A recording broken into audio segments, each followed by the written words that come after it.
Social media users were left in a frenzy on Sunday evening after a series of cryptic tweets and an Instagram live video surfaced from reggae artist Lila Ike. Lila revealed that she felt unsafe and was being blackmailed because of her sexuality.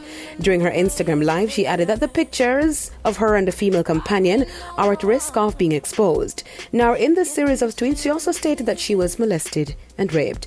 Fans online quickly showed their support while praying for her safety. Following the incident, which left fans concerned, a member of Lila's team revealed yesterday morning that she was safe. Dancehall artist Bounty Killer has revealed the 34 tracks that will be featured on his upcoming album King of Kingston.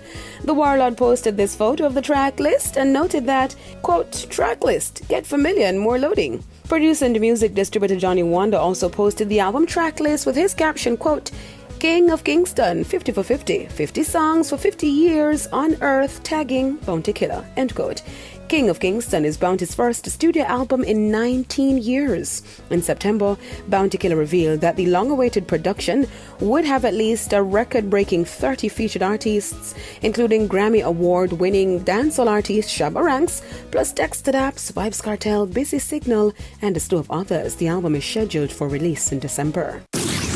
Nigerian singer Wizkid made history on Sunday by becoming the first African artist to win a European Music Award in the new category of Best African Act. The 2021 MTV Europe Music Awards also saw Korean pop group BTS winning Best Pop, Best K-pop, Best Group, Biggest Fans, while Ed Sheeran took Best Artist and Best Song for his hit single Bad Habits. Rapper Lil Nas X won Best Video for Montero Call Me By Your Name, while rapper Saweetie, who hosted the show, won Best New Artist.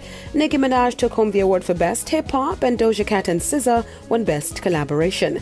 Now, the MTV Europe Music Awards highlights the outstanding artists in Europe and beyond. This marked the first time that Hungary hosted the show. I'm Deidre Gordon reporting for E! Prime.